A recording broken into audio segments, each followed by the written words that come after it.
प्रणमामि दयानन्दं मदाचार्यवरं परम्।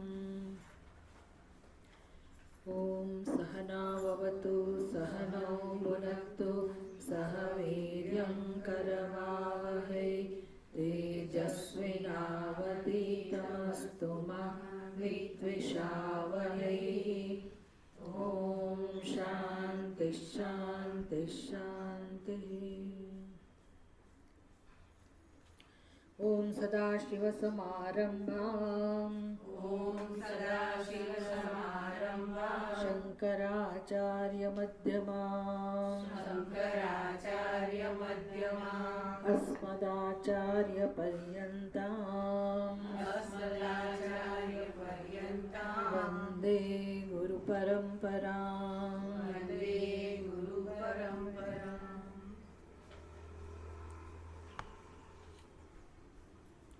मूकं करोति वाचालं पङ्गुं लङ्घयते गिरिं यत्कृपातमहं वन्दे परमानन्दमाधवम्।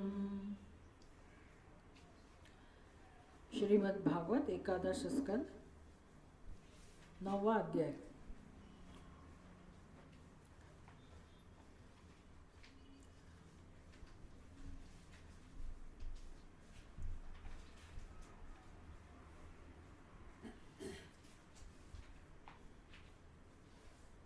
एकादश स्कंद में हमें उपदेश प्राप्त हो रहा है। एकादश स्कंद का जो 8वां अध्याय है अवधूत उपाख्यान। 9वां अध्याय नहीं लेकिन 8वां अध्याय।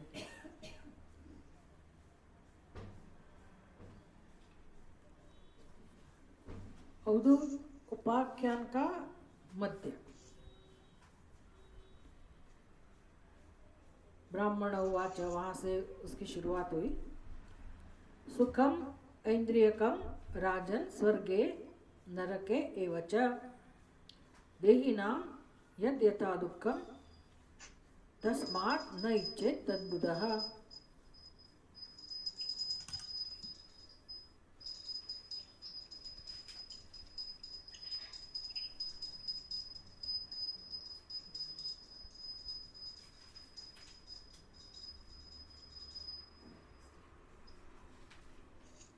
कोकिलाबेन તમારું માઇક્રોફોન બંધ કરો.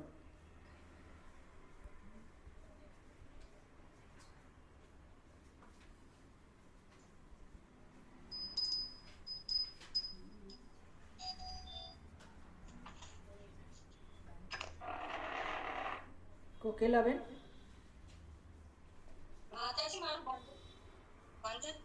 તો કેમ તમારામાંથી અવાજ આવે છે?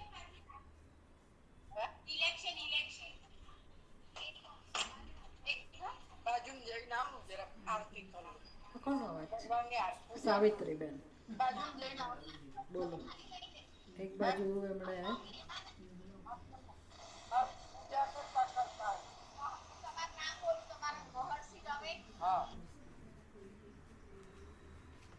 कोई एमने खबर नहीं कि मैं શું કામ માઇક્રોફોન ચાલુ फोन चालू करे છે।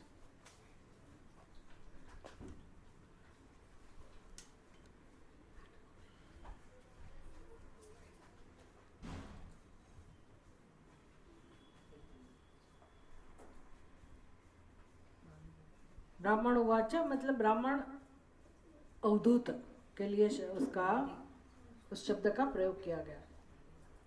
ब्राह्मण उवाच अवधूत बोले, हे राजन, ये तो पूरा हो गया ना ये अध्याय।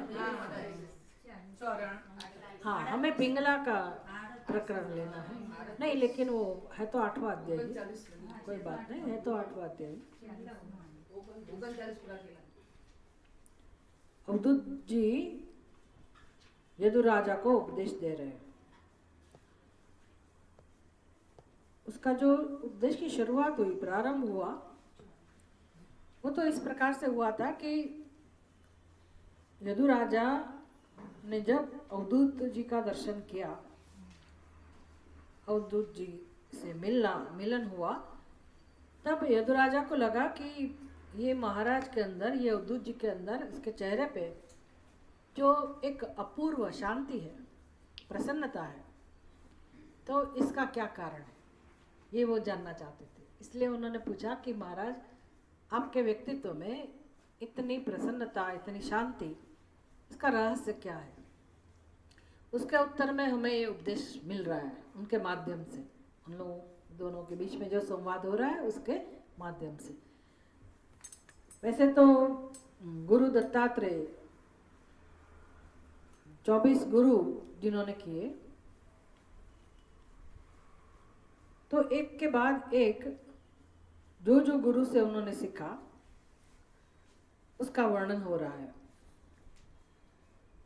तो 8वें अध्याय में ये जो संवाद है उसके माध्यम से अवधूत जी सिखा रहे हैं कि अजगर से क्या सीखा, किस प्रकार से जीवन में शांति प्राप्त करने के लिए, संतोष का अनुभव, उसके लिए, प्रसन्नता की प्राप्ति के लिए एकमात्र कारण है और वो है वैराग्य। जीवन में शांति का अनुभव, सुख का अनुभव व्यक्ति को तभी हो सकता है जब उसके चित्त में वैराग्य हो। वैराग्य का नाम ही भक्ति है, वैराग्य का नाम ही सेवा है, वैराग्य का नाम ही ज्ञान है। अंत तो गत्वा, ज्ञान में कुछ प्राप्त नहीं करना है। सच्चिदानंद स्वरूप आत्मा का जो स्वरूप है वो तो ज्ञान स्वरूप ही है, वो हमें प्राप्त नहीं करना है, वो तो है ही, लेकिन उसका हमें अनुभव नहीं हो रहा है। उसका शुद्ध स्वरूप का, यथार्थ स्वरूप का हमें लाभ नहीं मिल रहा है, इसलिए जीवन में दुख है। दुख हमारा स्वभाव नहीं है। सभी जीव का स्वभाव तो शांति ही है, प्रसन्नता ही, आनंद ही है। हमें यही एक याद रखना है कि जीवन में इसको ही हमें समझना है और कुछ नहीं करना है। मोक्ष भी प्राप्त नहीं करना है। मोक्ष उसको ही कहते हैं कि अपना जो सत्य स्वरूप है, सही स्वरूप है, उसका अनुभव हमें हो। जब उसका अनुभव होने लगेगा, इसका मतलब है मोक्ष मिल गया। कैसे पता चलेगा वो कि वो अनुभव हमेशा के लिए रहता है? हमें शांति का अनुभव तो होता है कभी कभी, लेकिन वो शांति चली जाती है, तो ये मोक्ष का स्वरूप नहीं है। मोक्ष का स्वरूप है नित्य शांति, शाश्वत शांति, और वही हमारी इच्छा है। शाश्वत शांति कहो, पूर्ण संतोष कहो, पूर्ण आनंद कहो, इसमें हमारी स्थिति बनी रहे, यही हमारा अनुभव हो। एकमात्र इच्छा सभी जीव की है, सभी जीव की। इतना समझने के लिए भी जन्म लग जाते हैं। पहले तो मनुष्य का शरीर प्राप्त हो, फिर ये समझ में आए, इसके लिए भी बहुत पुण्य चाहिए, सत्संग चाहिए। सत्संग के बाद भी ये अगर निश्चय नहीं होता है तो सत्संग का फल नहीं मिला। इसलिए पहले तो इतनी समझ आ जानी चाहिए कि मोक्ष का मतलब क्या है। मोक्ष का मतलब इतना ही है कि हमारी जो मूलभूत इच्छा है परम शांति की, परम संतोष की, उसका नाम, उसको प्राप्त करना, उसका नाम ही मोक्ष है। और सत्संग में क्या सीखने को मिलता है? वेदांत का सत्संग, भागवत का सत्संग, उपनिषद का सत्संग, गीता का सत्संग, वो क्या सिखाता है कि ये शांति प्राप्त करने की चीज़ नहीं है, प्राप्त करने की वस्तु नहीं है। क्यों नहीं है? आत्मा का स्वभाव ही है। प्राप्त है मतलब क्या? क्यों प्राप्त है? क्योंकि आत्मा का स्वभाव वही है। प्रश्न क्या है? समस्या क्या है? हमें उसका अनुभव नहीं हो रहा है। तो क्या कारण होगा? क्या कारण है अनुभव नहीं है? तो अज्ञान तो है ही, वो तो आप लोग जानते हैं, अज्ञान तो है ही, लेकिन उसके बाद मतलब अज्ञान में से जो उत्पन्न हुआ, जिसको हम आवरण कहते हैं, आवरण और विक्षेप, वो जन्मों जन्मों से हमारे अंतःकरण में है। बस इसका नाम ही संसार है। तो ये जब तक आवरण है तब तक हमें सुख का, शांति का अनुभव नहीं हो सकता है। तो फिर मोक्ष का फिर उपाय क्या रहता है? आवरण को हटाना, आवरण को हटाना, अज्ञान को हटाना। लेकिन ये आवरण का स्वरूप जो राग द्वेष विक्षेप जिसको कहते हैं, उसको दूर करना, क्योंकि ये जन्मों जन्मों का कार्य है। तो उसके लिए, वो दूर करने के लिए मनुष्य का जीवन है, वो तो हम जानते नहीं है। मनुष्य जानता नहीं है कि मनुष्य का जन्म केवल एकमात्र कार्य के लिए हुआ है। एकमात्र प्रयोजन है मनुष्य के जीवन का कि अपने चित्त में, अंतःकरण में जो अशुद्धि है, जो आवरण है, राग द्वेष है, उसको दूर करने के लिए ही मनुष्य का जीवन है। ये मनुष्य को पता नहीं है। सब जीवन तो जीते हैं और अपना जो ध्येय है उसको प्राप्त करते रहते हैं, लेकिन ये काम नहीं होता है। और ऊपर से ये आवरण और गहरा बनता जाता है, ज़्यादा गाढ़ बनता जाता है, अंधकार बढ़ता रहता है चित्त में। अंधकार बढ़ता रहता है, इसका मतलब दुख, शोक, विषाद, अशांति, संताप ये बना रहता है, उसमें वृद्धि होती रहती है और जीवन समाप्त हो जाता है। ये इतनी बड़ी समझ है, इतना बड़ा विवेक है। अगर इतना समझ में आ गया तो भी हम अपने जीवन की दिशा बदल सकते। भले मोक्ष जब भी प्राप्त हो, लेकिन हमारे जीवन की दिशा बदल जाती है।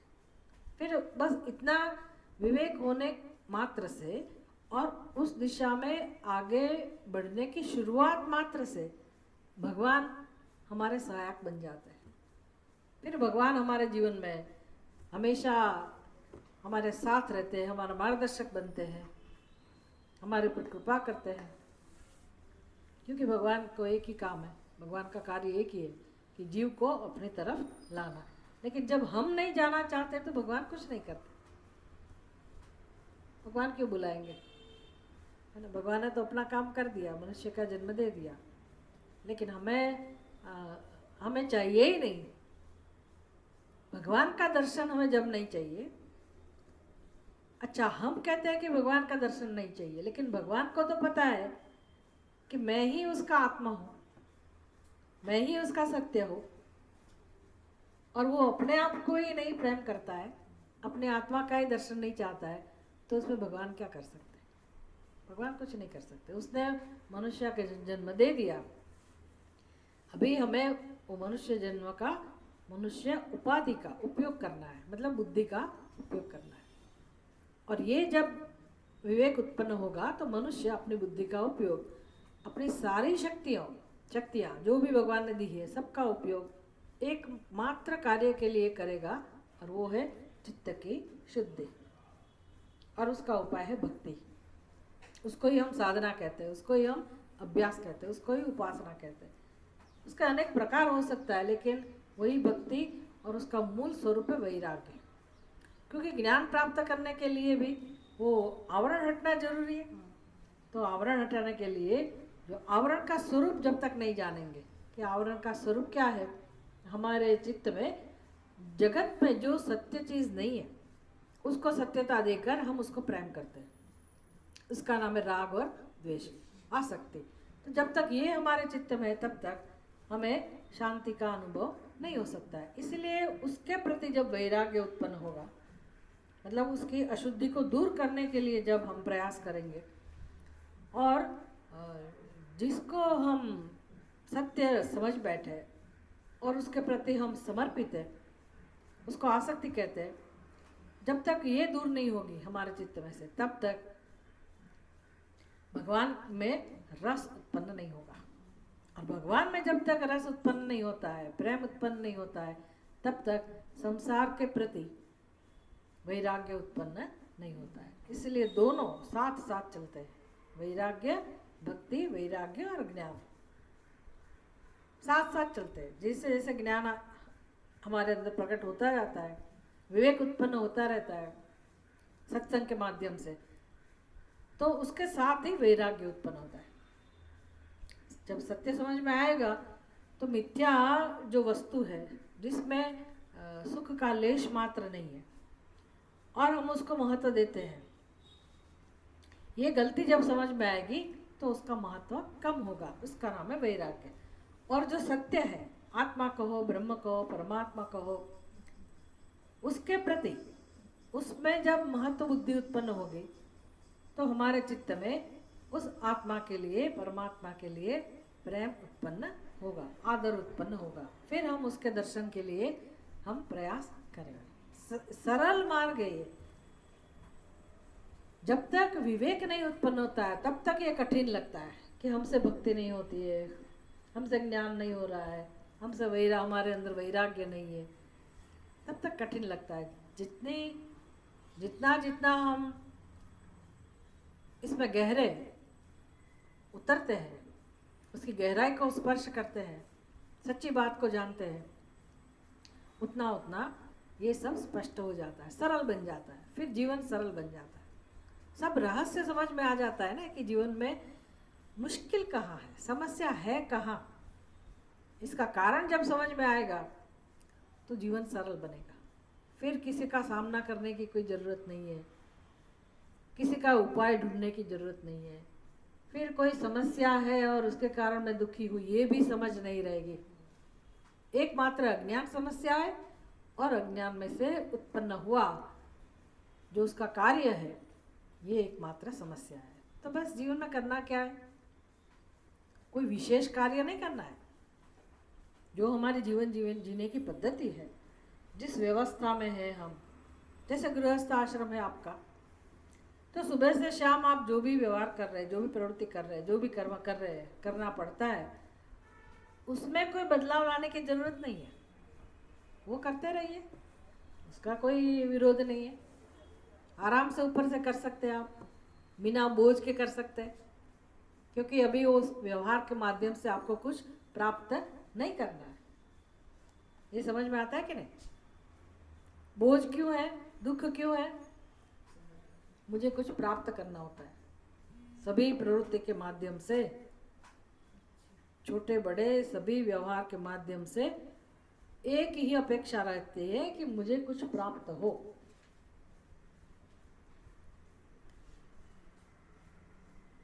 मैं जिसके लिए काम करती हूँ उसने मेरा कदर नहीं किया, मुझे रिस्पेक्ट नहीं मिला, मेरे कार्य को समझा नहीं, मेरी फीलिंग्स को नहीं समझा, तो दुख रहता है ना अंदर, बोझ भी रहता है कि मेरे काम से दूसरे को प्रसन्नता मिलेगी कि नहीं मिलेगी, ये होगा कि नहीं होगा। अभी ये संपूर्ण समाप्त हो गया। ऐसा जो विचार था, ऐसी जो समझ थी, वो दूर हो गई। अभी ये तो करना ही है, कर रहे हैं हम, जितना सामर्थ्य है उतना कर रहे हैं। किसी को खुश कर सके कि नहीं कर सके वो हमें देखना नहीं है। हम पूरी निष्ठा से करते हैं, हमें जो करना है वो काम हम कर रहे हैं। लेकिन मुख्य काम क्या करना है, अपनी तरफ अभी हम देखते हैं ना कि मेरे चित्त में जो अशुद्धि है उसको दूर करना है। फोकस बदल गया, पहले वो बाहर था, अभी मेरे अंदर है। दूसरों का जो स्वभाव है उसको भी हम समझ सकते हैं कि उसका स्वभाव ऐसा क्यों है, वो समझ सकते हैं कि उसके अंदर भी अज्ञान है, लेकिन उसके लिए मैं कुछ कर नहीं सकती। वो स्वभाव जैसा है ऐसा ही रहेगा, उसको हम दूर नहीं कर सकते। हम इंतज़ार करके बैठे रहते हैं कि उसका स्वभाव जब बदलेगा, उनके अंदर जब परिवर्तन आएगा तो मेरे जीवन में शांति आएगी। ऐसा ही है ना। और किसी का स्वभाव बदला है? कोई स्वभाव बदल नहीं सकता है। बदल सकते हैं लेकिन उनको पता ही नहीं है। सबकी यही समस्या है। तो सत्संग का फायदा क्या है? सत्संग के कारण हमें समझ में आता है कि यही एकमात्र समस्या है सभी जीव की। लेकिन मनुष्य जीवन, मनुष्य उपाधि ऐसी है कि ये सब विवेक करके अपनी समस्या को अच्छी तरह से समझ के हम अपने जीवन में एकमात्र ये कार्य कर सकते हैं, मतलब अपने स्वभाव का परिवर्तन कर सकते हैं। कुछ नया है इसमें? हमने जो चर्चा की इसमें कुछ नया है, नई बात है कुछ? लेकिन फिर भी हमारे अंदर नहीं, परिवर्तन की चिंता मत, परिवर्तन की चिंता छोड़िए, हमारे अंदर ये निश्चय नहीं होता है, क्लैरिटी नहीं आती, स्पष्टता नहीं होती है, इसलिए हम बार बार उसको ध्यान में लाते हैं। तो एक बार ये समझ में आ जाए कि जीवन का एकमात्र उद्देश्य यही है। भले आत्मज्ञान भूल जाओ, सत्संग करेंगे तो आत्मज्ञान तो होगा ही होगा, क्यों नहीं होगा, हमारा ही स्वरूप है, उसको कोई नहीं रोक सकता। लेकिन मुख्य जीवन का उद्देश्य एक ही है कि हमारे अंदर ये जो चित्त की अशुद्धि है उसको दूर करना। चित्त की अशुद्धि का कारण क्या? हम नहीं है, जन्मों जन्मों से हमने अज्ञान का सेवन किया है।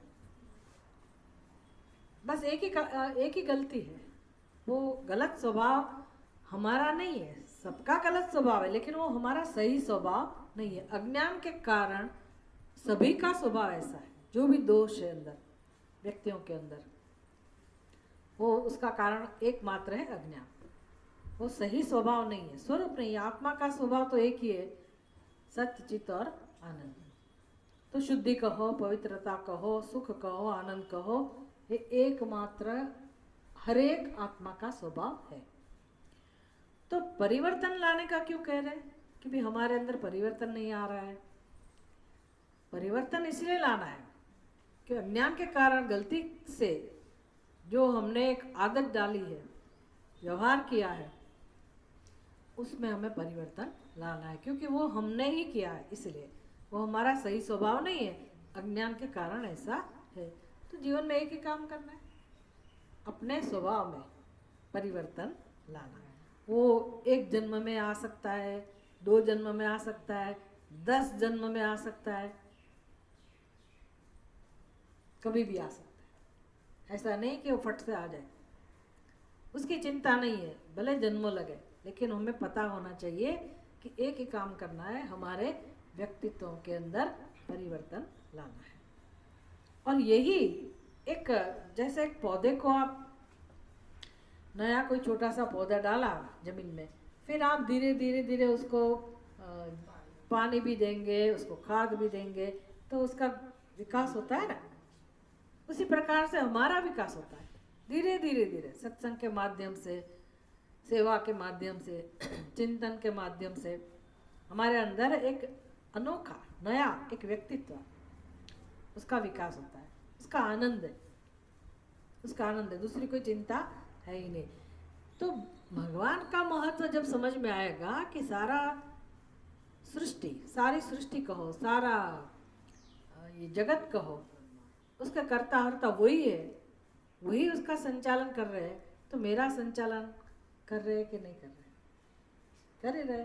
तो सारी चिंता उसको सौंप कर हमारा मुख्य उद्देश्य एक ही है कि अपनी चित्त की शुद्धि करना। तो वो व्यक्ति बहुत आनंद से, सरलता से अपना जीवन जी सकता है, प्रेम से।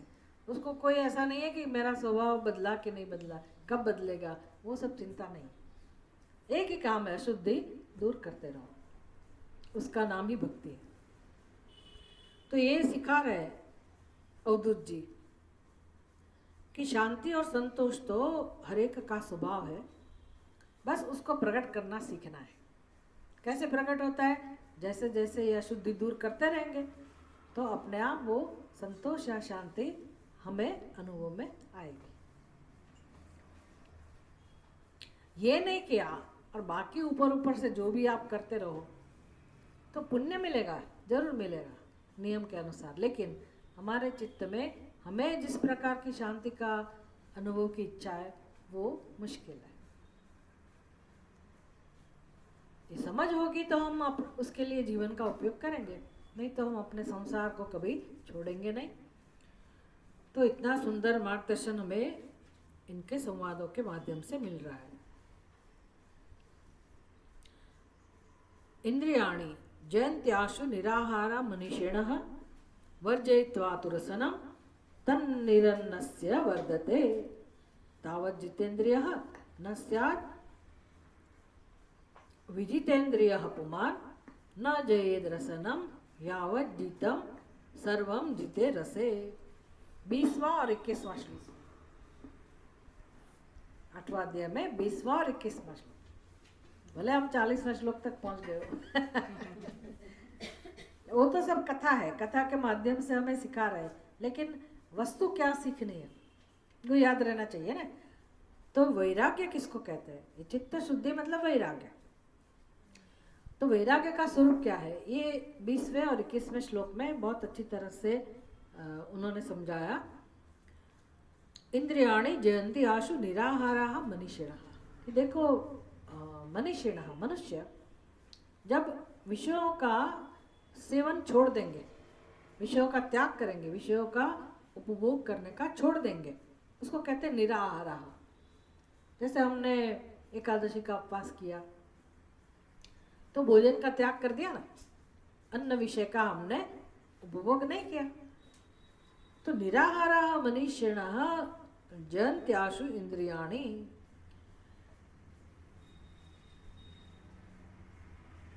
तो विषय तो छोड़ देंगे, हमारे पास नहीं आएंगे। भाई हमने निश्चय कर लिया कि आज एकादशी करेंगे तो सब्जी रोटी दाल चावल नहीं खाएंगे, तो सब्जी रोटी दाल चावल बेचारे जहाँ है वहाँ ही रहेंगे, है ना। जबरदस्ती आएंगे हमारे मुख में, हमारी थाली में आ जाएंगे? नहीं आ जाएंगे, क्योंकि हमने निश्चय किया हम उसका उपभोग नहीं करेंगे। तो वो तो हमें छोड़ देंगे, हमने निश्चय किया तो वो तो बेचारा जहाँ है वहाँ ही रहेंगे, हमारे पास नहीं आएंगे। लेकिन उसका जो रस है वो कहाँ है? भोजन का जो स्वाद है, भोजन का जो रस है वो कहाँ है? हमारा। वैसे तो उसमें ही है भी, चावल का स्वाद तो चावल के अंदर ही होना चाहिए ना, वो तो है, लेकिन फिर भी उसका रस हमारे अंदर है। वो जो रस है ना, भले हम वो दाल चावल सब्जी रोटी नहीं खाए, लेकिन उसका जो रस है वो तो हमारे अंदर है ही। तो मात्र ऐसे बाहर से विषयों का उपभोग नहीं करने से वो जो रस पड़ा है वो हमें छोड़ के जाएगा नहीं। तो भले ऐसा हो, भले ऐसा हो। तो कहते हैं कि नहीं भाई, जब तक ये रस पड़ा है वही आवरण है, क्योंकि वो रस हमें आज नहीं तो कल फिर से बुलाएगा, होगा कि नहीं? समोसे आपको नहीं पता होगा हमें जो समोसे खाने को मिले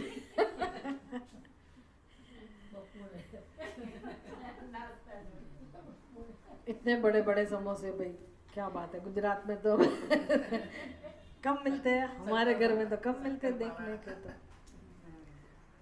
तो उसका जो रस है हमारे अंदर, तो उसकी स्मृति ताजा होगी। फिर होगा कि नहीं, हमारे घर में हम ऐसे ही समोसे बनाएंगे, या तो फिर देखेंगे अहमदाबाद में कहाँ मिल रहा है। मतलब वही समोसे है तो उधर, लेकिन हमारे चित्त को आकर्षित करेंगे।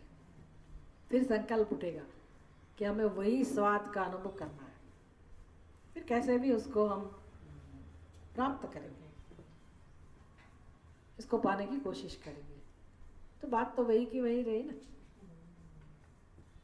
आप खाओ नहीं खाओ, काम तो नहीं हुआ, क्योंकि वो फिर से मुझे बहिर्मुख बनाएंगे, फिर से उसी समोसे के अंदर से रस प्राप्त करने की इच्छा होगी।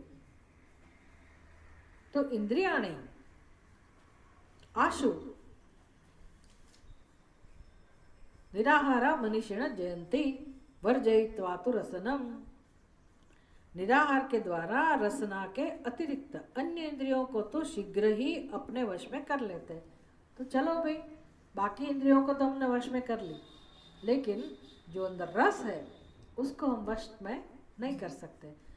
तो इंद्रियों को वश करने से काम नहीं चलेगा, मात्र इंद्रियों को वश करने से काम पूर्ण नहीं होगा। काम कब पूर्ण हो सकता है? वो रस को वश में करना पड़ेगा,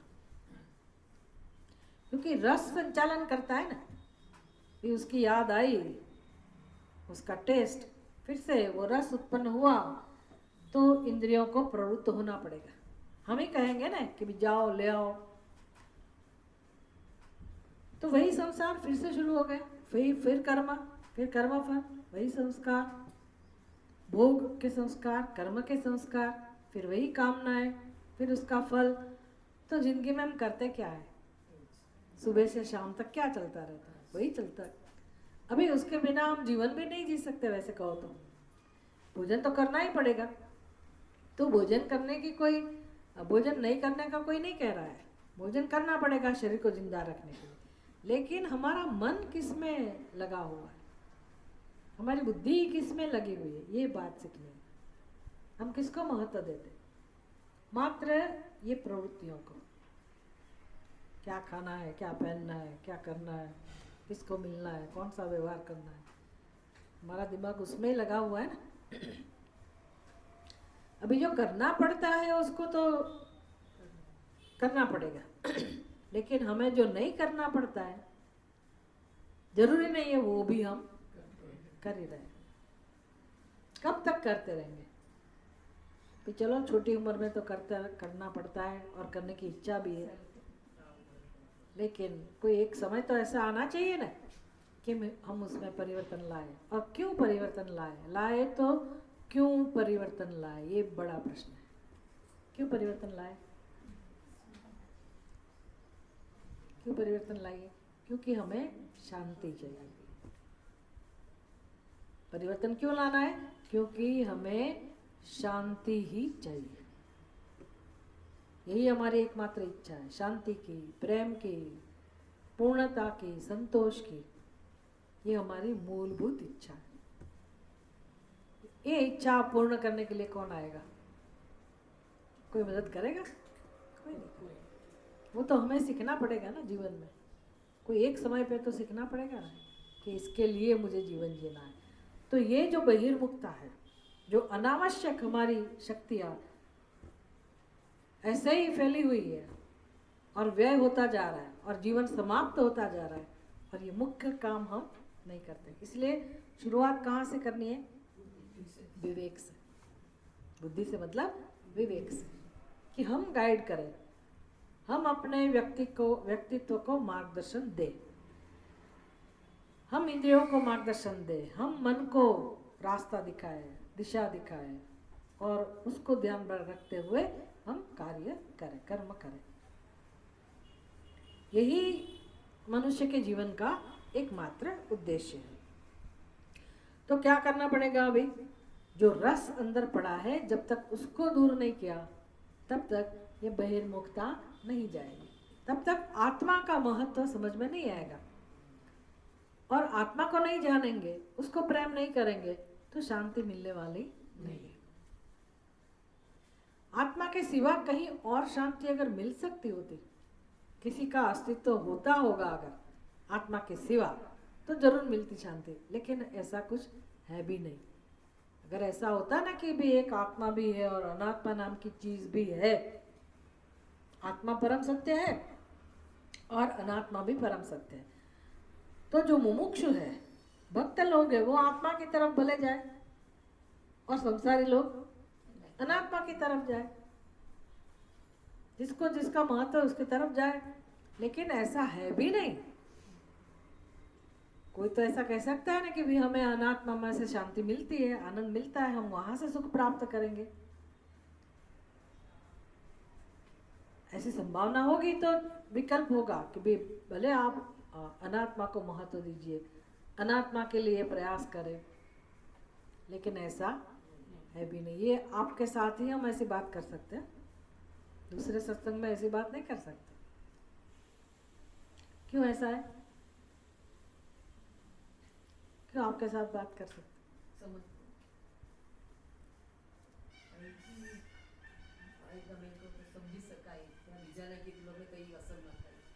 नहीं, ये बात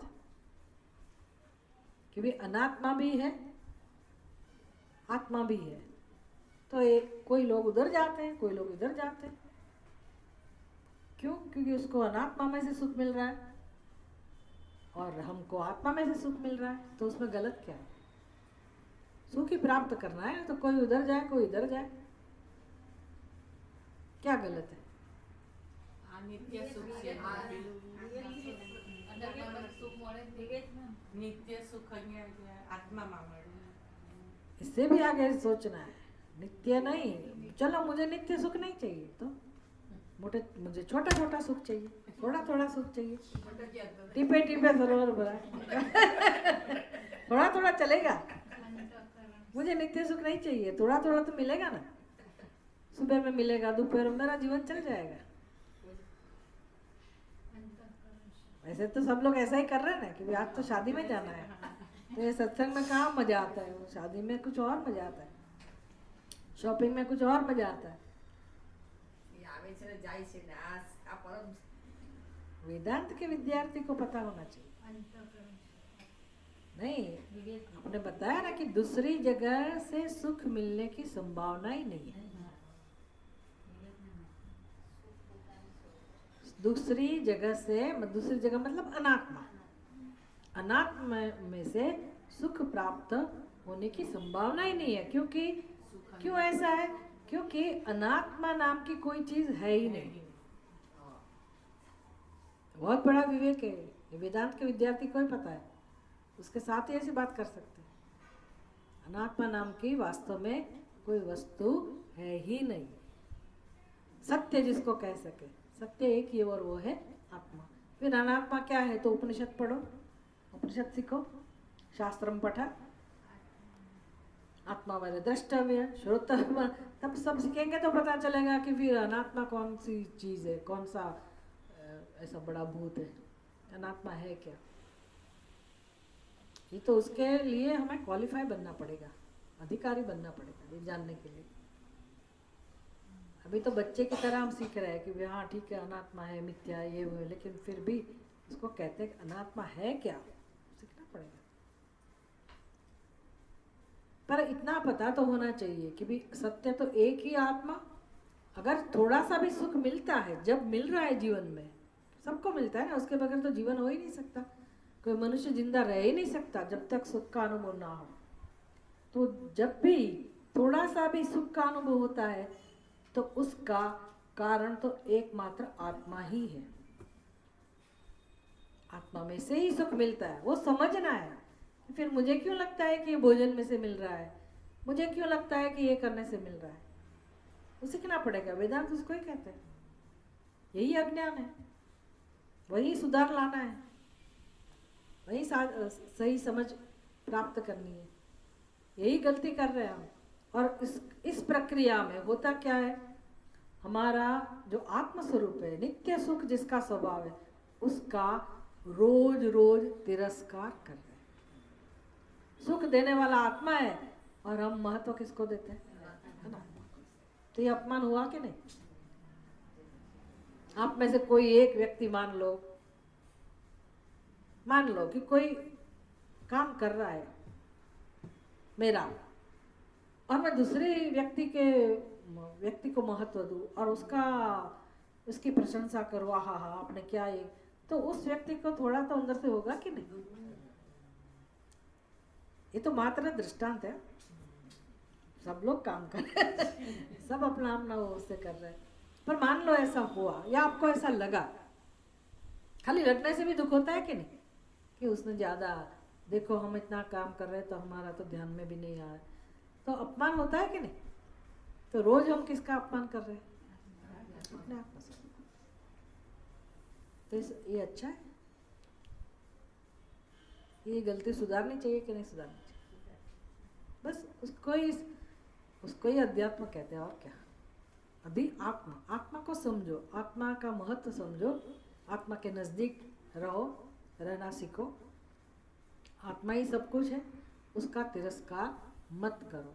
तो आत्म तिरस्कार एकमात्र हमारा प्रश्न है, उसके कारण दुख है जीवन में. जब ये तिरस्कार बंद होगा, अपने आप जीवन में शांति मिलेगी. लेकिन करें कैसे, आत्मा का स्वीकार कैसे करें. आत्मा के समीप कैसे जाए,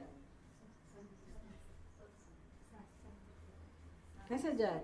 यही सिखा रहे हैं हमें कि जो अनात्मा को पकड़ के बैठे हैं, जब तक अनात्मा को पकड़ के बैठेंगे तब तक आत्मा का तिरस्कार होगा ही। इसीलिए उसको छोड़ना पड़ेगा। उसका नाम है वैराग्य। छोड़ना मतलब ऐसे छोड़ दिया हाथ से, ऐसा नहीं। तो ये भी तो अनात्मा ही है, छोड़ दो शरीर, छोड़ सकते हैं। ऐसा छोड़ना मतलब उसका महत्व समझ, जो जिसका जहाँ स्थान है, जिसको जितना महत्व देना चाहिए उतना महत्व दीजिए। तो सबसे ज्यादा महत्व किसका है?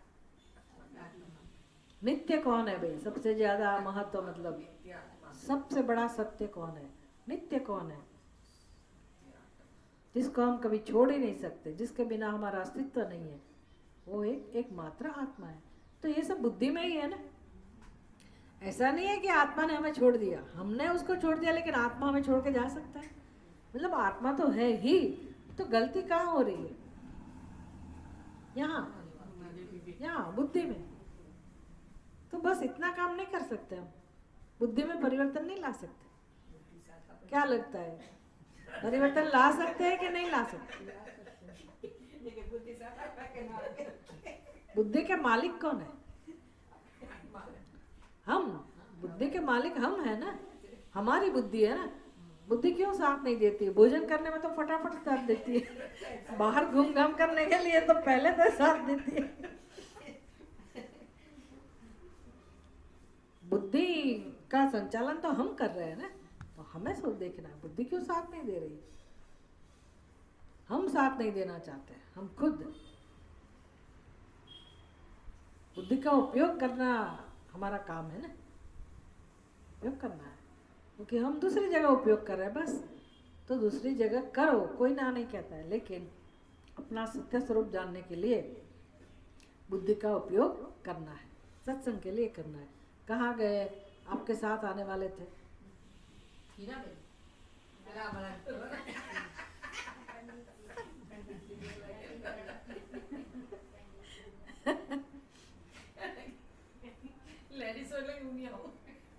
ऐसा थोड़ी होता है।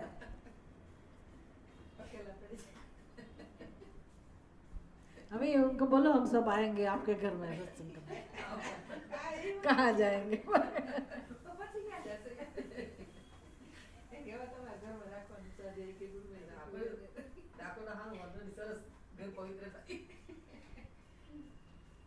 तावत् जितेंद्रियः न स्यात् विजितेंद्रियः पुमान्। रसना तो अन्न त्याग से और भी प्रबल हो जाती है, अतः उसका जितना अति कठिन है, उसको जितना अति कठिन है। मतलब ये स्वाद की बात करते हो तो उसको जितना तो कठिन है, लेकिन जब तक रसेंद्रियों को अपने वश में न करे तब तक जितेंद्रिय नहीं कहा जा सकता। इसलिए सबसे कठिन जो रस है उसकी बात यहाँ की वैराग्य। चलो आज से मैंने देखना छोड़ दिया, मूवी देखना छोड़ दिया, बंद कर दिया, कुछ सुनना छोड़ दिया, ये सब तो कर सकते हैं, लेकिन ये रस जो है ना, रस इंद्रिय मतलब स्वाद, उसके ऊपर विजय प्राप्त करना बड़ा कठिन है। और जो अंदर रस पड़ा है अपने अंदर चित्त में, वो चाहे कोई भी विषय का रस हो, जब तक ये रस को इसके ऊपर जब जीत प्राप्त नहीं की तब तक वैराग्य कठिन है। तो ये रस को कैसे दूर कर सकते हैं? गीता में भगवान कोई उपाय दिखाते कि इस रस को जीतने का उपाय गीता में भगवान दिखाते? नहीं, हमें उपाय कहिए, बात तो सही है, वहाँ ही जवाब लिखा है।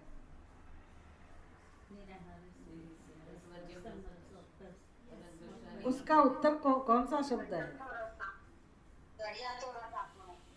गुजराती जवाब सही मिला, ये श्लोक भी सही है, लेकिन उसमें हाँ परम दृष्ट्वा निवर्तते, परम रसम दृष्ट्वा निवर्तते। भाई एनाથી ચડિયા તો રસ, જે આ જગતના વિષયોમાંથી રસ મળે છે ને, એનાથી ચડિયા તો રસ તમે જ્યાં સુધી ચાખતા ના શીખો, ચખાડો નહીં, એ આપણે ચખાડવો પડે. પરમ રસ ક્યાં સુધી પહેલા રસ જવાના નથી. એટલે પરમ રસ એટલે સંતોષ, જેનો અહીંયા પ્રશ્ન કર્યો કે ભાઈ આવો સંતોષ, આટલી તૃપ્તિ તમારા ચહેરા પર દેખાય છે, તેનું કારણ શું? કયો વિષય ભોગ કરવાથી તમને આટલી પ્રસન્નતાનો અનુભવ થાય છે? રસો વૈસહ, રસ સ્વરૂપ આત્માના દર્શનથી. યલ્લાભાત ના પરમ લાભમ, જે લાભથી પરમ લાભ કોઈ છે નહીં એવો લાભ એમણે પ્રાપ્ત કરેલો છે અવધૂતજીએ, જ્ઞાનીએ, ભક્તએ. એટલે એને જગતના વિષયો આકર્ષિત કરતા નથી. આ બહુ મોટી યાત્રા છે અને આમાં સફળ થવાય જ, ના થવાય એવું વાર લાગે, ધીરે ધીરે કદાચ થઈએ. જેવી આપણી તૈયારી, જેટલો આપણો પુરુષાર્થ, પણ આ કામમાં સફળતા મળે. કારણ કે બધાની પાસે આત્મ સ્વરૂપ છે અને બધાનું આત્મ સ્વરૂપ રસ સ્વરૂપ જ છે, જ્ઞાન સ્વરૂપ જ છે. એટલે આત્મા કોઈના માટે રાગ દ્વેષ કરતો નથી કે ભાઈ આના હૃદયમાં હું ઓછો આનંદ સ્વરૂપ હોઉં અને પહેલાંના હૃદયમાં એ પાપી છે. એટલે આત્મા બધાના હૃદયમાં સમાન જ છે. હું કેટલો આત્માને આદર આપું છું, હું આત્માનું કેટલું મહત્ત્વ સમજું છું મારા જીવનમાં, અને એને ઓળખવા માટે હું કેટલી શક્તિ વાપરું છું, કેટલો સમય વાપરું છું મારા જીવનમાં, કેટલો સમય એના માટે હું આપું છું, એના આધારે નક્કી થાય. પણ સફળતા તો મળે છે. અને ભગવાન તો કહે છે કે ભાઈ એ વ્યક્તિ જીવનમાં કશું ના કરે ને તોય ચાલે, હું એનું જમવાની વ્યવસ્થા કરી દઈશ. યોગક્ષેમ મહામ્ય.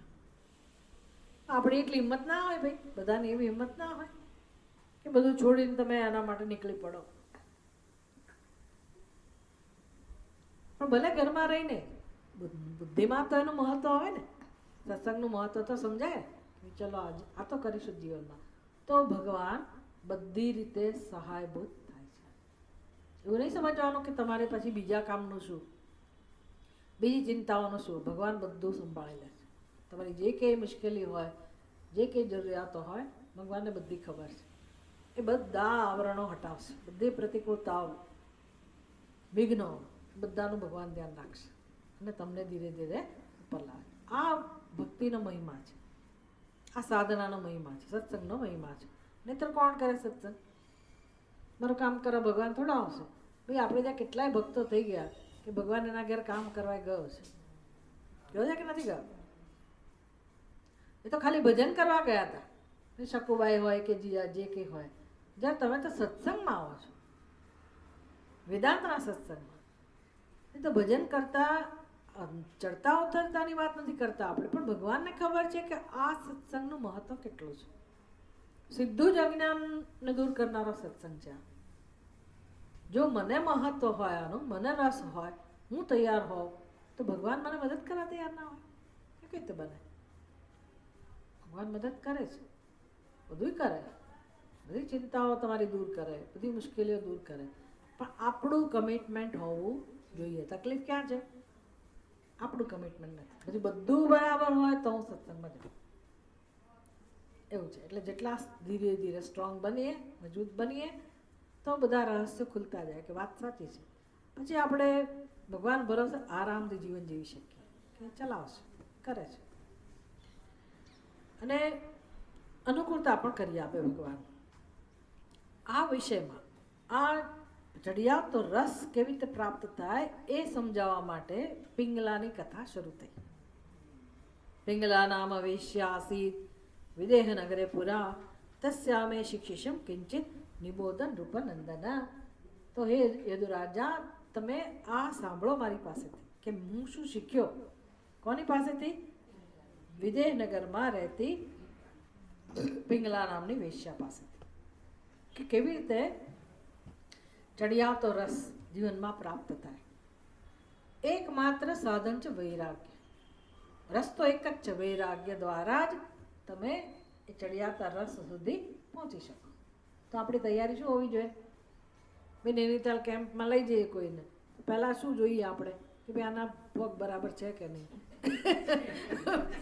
ઠંડી સહન કરી શકશે કે નહીં, ચાલી શકશે કે નહીં. કેટલી ચિંતા હતી કે આ લોકો ગરડા કહેવાય નહીં, મારે મનથી બધા મજબૂત છે, પણ ચિંતા રહે આપણને કે શું થશે શું થશે. પણ ના, કે અમે ચાલી શકીશું. એમની પોતાની તૈયારી, અમે ચાલી શકીશું, ચાલી શકે. એમ આ માર્ગે આગળ આવવું હોય તો આપણી થોડી તૈયારી તો જોઈએ ને કે ભાઈ હા અમે કરી શકીશું. એમ જીવનમાં આગળ વધવાની તૈયારી. તો યદુ રાજા કહે છે, અવધૂતજી કહે છે યદુ રાજાને કે આ પિંગલાના જીવનમાં શું ઘટના બની. સા સ્વૈરેણ્ય કદા કાંતમ સંકેતુપનિષ્યતિ અભૂતકાલે બહિર્દ્વારી બિભ્રતિ રૂપમુત્તમમ માર્ગ આગચ્છતઃ વીક્ષ્ય પુરુષાન પુરુષર્ષભ તાચ્છુલ્લકાદિન વિત્તવતઃ કાંતાન મેન્યર્ત કામુકા. બે વેશ્યા છે એટલે સ્વાભાવિક છે આપણે સમજી શકીએ કે એની વૃત્તિ કેવી હોય, એના વિચારો કેવા હોય. હવે આમાં આપણે ભલે સમાજમાં એને નીચલું સ્થાન કહીએ કે નિંદનીય ગણીએ, પણ જીવ જે પહેલાંમાંથી પસાર થતો હોય છે, આપણી અંદર જે આત્મ સ્વરૂપ છે, જે નિંદ્રાત્મ સ્વરૂપ છે, એની કેટલીક કઠિનાઈ હોય, એની કોઈ મુશ્કેલી હોય, બાળપણથી કંઈક કે વિચાર એમાંથી પસાર થઈ હોય એટલે આ સ્થિતિએ પહોંચી હોય. કોઈ જગતમાં એવો માનવી ના હોય કે જેને પૈસા માટે આકર્ષણ ના હોય, ખરું ને, કામના ના હોય, જેના હૃદયમાં કોઈ ના હોય, પણ એ એવા વાતાવરણનો ભોગ બની હોય એટલે બિચારી એ પ્રકારનું જીવન જીવતી હોય, અસહાય હોય. એનો કોઈ દિવસ તિરસ્કાર ના કરવો જોઈએ, એ લોકો પણ અસહાય હોય છે. તો આવી પિંગલા સ્વાભાવિક છે, અર્થલોલુપા ગણિકા, પૈસાની ઈચ્છા જેના મનમાં છે, એક જ ઈચ્છા છે પૈસાની, બીજી કંઈ નથી. અને થોડી ઘણી પેલી કામના હોય, પણ એને માધ્યમ પૈસા માટેનું કયું અપનાવેલું છે તો કે આ પ્રકારે પૈસાદાર લોકોને પોતાની તરફ આકર્ષવા, પૈસા માટે જ. અને કોણ જાય એની પાસે? હા, ના, પૈસા તો હોય પણ કોણ જાય? હું મારો પૈસો શું કામ એને આપું? કોઈ વ્યક્તિ કહે ને કે મારો પૈસો હોય, વેશ્યાને શું કામ આપું? કામના, એને ભોગ ભોગવવા છે. એટલે લોલુપ માણસો, વિષય લોલુપ માણસો હોય, કામનાવાળા માણસો હોય, એ જ જવાના ને એની પાસે. તો પહેલીને ખબર તો છે જ કે આવે છે તો કે પ્રેમ માટે તો આવતો નથી, આવે છે તો એની વિષય વાસના માટે જ. પણ ગણિકાને શું જોઈએ છે? પૈસા. એને પૈસામાં રસ છે એટલે બિચારી આવું પ્રકારનું જીવન જીવી રહી છે. એટલે આનું વર્ણન કરું કે કેવી રીતે આખો દિવસ એ દિવસે બિચારી તૈયાર થઈને ભેલી દ્વાર ઉપર આવજા આવજા કરે અને આશા રાખીને બેઠી હતી કે કોઈક એવો ધનવાન આવશે અને મને મનગમતા પૈસા મળશે. પણ થયું શું? આખો દિવસ વીતી ગયો અને તો પણ કોઈ આવ્યું નહીં. એટલે સ્વાભાવિક છે એને આવા ધનિકની કોઈની અપેક્ષા હતી. આપણા જીવનમાં બીજી બધી અપેક્ષા હોય. જ્યારે અપેક્ષા પૂરી ના થાય ત્યારે આપણા જીવનમાં, આપણા હૃદયમાં નિરાશા જન્મે, દુઃખ જન્મે. એવું જ એના હૃદયમાં પણ જન્મ્યું. હવે એ જે દુઃખ જન્મ્યું એમાંથી એનો કેવી રીતે ઉદ્ધાર થયો એનું વર્ણન છે. કે દુઃખમાંથી જ્યારે પસાર થઈ એટલે શીખવાનું શું છે? એના દુઃખનું નિમિત્ત જુદું હોય, આપણા દુઃખનું નિમિત્ત જુદું હોય, પણ દુઃખ તો દુઃખ જ છે ને. તો ભલે દુઃખ હોય, દુઃખમાંથી પણ માણસ જો બુદ્ધિનો ઉપયોગ કરે તો આગળ નીકળી શકે છે. આ શીખવાનું છે. દુઃખ તો સામાન્ય છે અને આપણે તો જાણીએ છીએ કે દુઃખનું કારણ એકમાત્ર છે અજ્ઞાન. અજ્ઞાન બધાની અંદર છે એટલે બધે દુઃખ હોય, નિમિત્ત જુદા જુદા હોય. પણ હું મારા જીવનની જવાબદારી લઉં કે મારે દુઃખમાંથી મુક્ત થવું છે, તો પછી કયો ઉપાય છે એ આપણને શીખવાડે છે. તો શું થયું? તસ્યા વિત્તાશયા શુષ્ક વક્ત્રાયા દીન ચેતસ નિર્વેદ પરમો જગ્ને ચિંતા હેતુ સુખાવહ. એટલે અવધૂતજી કહે છે કે એના હૃદયમાં ભલે દુઃખ હતું, ચિત્તની વિત્તની આશા હતી, ધનની આશા હતી અને ના પૂરી થઈ એટલે ભયંકર નિરાશા જન્મી. દીન ચેતસ, બિચારી દુઃખી થઈ ગઈ. તો પણ આ દુઃખી હૃદયમાં પરમો નિર્વેદ જગ્ને, પરમ વૈરાગ્ય જન્મ્યો. આ શુભ ઘટના છે. કઈ ઘટના? વૈરાગ્ય જન્મો. કેમ? તો કે સુખાવહ. વૈરાગ્ય શેનો સંદેશ લઈને આવે છે? સુખનો. જે હૃદયમાં જ્યારે પણ જે નિમિત્તથી વૈરાગ્ય જન્મે છે, જેવો વૈરાગ્ય જન્મ્યો એટલે સુખના દ્વાર ખુલી ગયા. સમજાય ને કે સુખ કેમ નથી જીવનમાં? આપણે કશુંક પકડી રાખ્યું છે. એ શોધી કાઢવું પડે શું પકડ્યું છે. ભલે ને કોઈ કે આપણો તિરસ્કાર કર્યો હોય, આપણા પર અન્યાય થયો હોય, બહુ આપણને ત્રાસ આપ્યો હોય અને આપણે એ બધું છોડી ના શકતા હોઈએ, નથી છોડી શકતા, મુશ્કેલ છે. પણ જ્યાં સુધી નહીં છોડીએ ત્યાં સુધી શાંતિ રહેવાની નથી. તો ઉપાય કયો છે? જે ઉપાયથી તમે છોડી શકો, ભગવાનને છેવટે સમર્પિત કરો કે હા ભગવાન આણે એવું કર્યું, જે કારણથી કર્યું, મારા ઋણાનુબંધ, મારું નસીબ, આ તે તારી ઈચ્છા, પણ થયું તો ભગવાન તને સમર્પિત. મારે હવે એની સાથે કોઈ સંબંધ નથી, રાગ કે દ્વેષ કોઈ પ્રકારનો સંબંધ નથી. આમ હૃદયમાંથી આ બધી જે વેદના છે એ ભગવાનને સમર્પિત કરવી, છોડવું. તો આ કેવી રીતે છોડી રહી છે પિંગલા એ શીખવાડે છે. તસ્યામ નિર્વિણ્ય ચિત્તાયાહ ગીતમ શૃણુ યથા મમ નિર્વેદ આશા પાશાના પુરુષસ્ય યથા યસી. તો આ જે અપેક્ષા છે એ દરેક મનુષ્યને દુઃખ આપે છે. પિંગલાને પણ અપેક્ષાએ દુઃખ આપ્યું. એ અપેક્ષાને, આશાને, આસક્તિને કેમ કાપવી, કેમ છેદવી? કયું હથિયાર છે કે જેનાથી તમે એને કાપી શકો? અપેક્ષાને, આસક્તિને, આશાઓને. જીવનમાં બધું છે ને અંદર, બહુ બધી આશાઓ છે. હવે એને તોડવાનું, એને કાપવાનું હથિયાર કયું? અસંગ શસ્ત્રેણ દૃઢેન ચિત્વા. વૈરાગ્ય કહો, બીજો કયો શબ્દ કહો? વિવેક કહો, અસંગતા કહો. પણ અહીંયા વૈરાગ્ય કેવી રીતે? વૈરાગ્ય શસ્ત્ર આ બધામાંથી આપણને છોડાવે છે. નહીં અંગ જાત નિર્વેદ દેહબંધમ જિહાસતિ યથા विज्ञान रहित मनुज ममताम नृप. हे नृप, हे तात, जिसको वैराग्य नहीं है वह पुरुष कभी देह बंधन को नहीं छोड़ सकता. ये तो विषय का बंधन को, आसक्ति को छोड़ने की बात है, लेकिन वो आसक्ति का मूल कहाँ है? देह में आसक्ति, फिर दूसरे विषयों में आसक्ति होती है ना. सबसे पहली आसक्ति कहाँ है? ममत्व का, देह के अंदर. तो कहते हैं जब तक वैराग्य नहीं उत्पन्न होता है तब तक मनुष्य कभी देह बंधन को नहीं छोड़ सकता.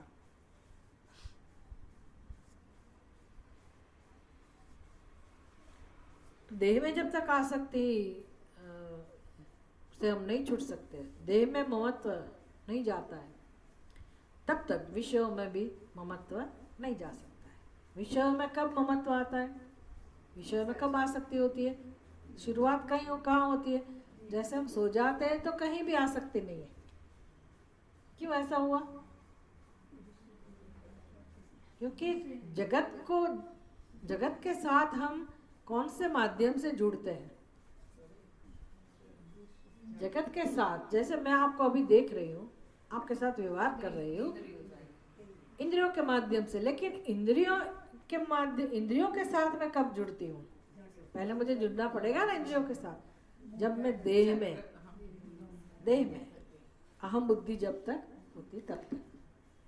सुषुप्ति में क्यों जगत परेशान नहीं करता है? जगत में क्यों आसक्ति नहीं है? क्योंकि देह में ममत्व नहीं,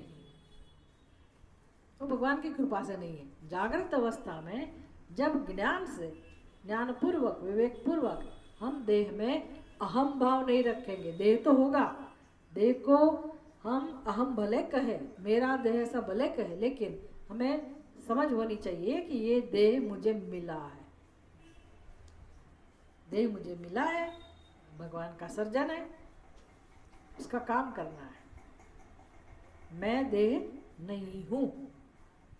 जब तक ये वैराग्य नहीं होगा तब तक जगत के साथ विषयों में जो आसक्ति है उससे हम मुक्त नहीं हो सकते. इसीलिए ज्ञानहीन पुरुष ममता का त्याग नहीं कर सकता. तो ज्ञान तो प्राप्त करना पड़ेगा. तो ये पूरा जो पूरी कथा पिंगला के साथ इसके जीवन में जो बना उसका वर्णन शुरू हो रहा है। हमने तो काफ़ी देख लिया है, लेकिन पिंगलो वाच वहाँ से हम शुरू करेंगे 30वें श्लोक से। ठीक है। ओम पूर्णमदः पूर्णमिदं पूर्णात् पूर्णमुदच्यते पूर्णस्य पूर्णमादाय पूर्णमेवावशिष्यते। ओम शांति शांति शांति। हरि ओम। श्री गुरुभ्यो नमः। हरि ओम।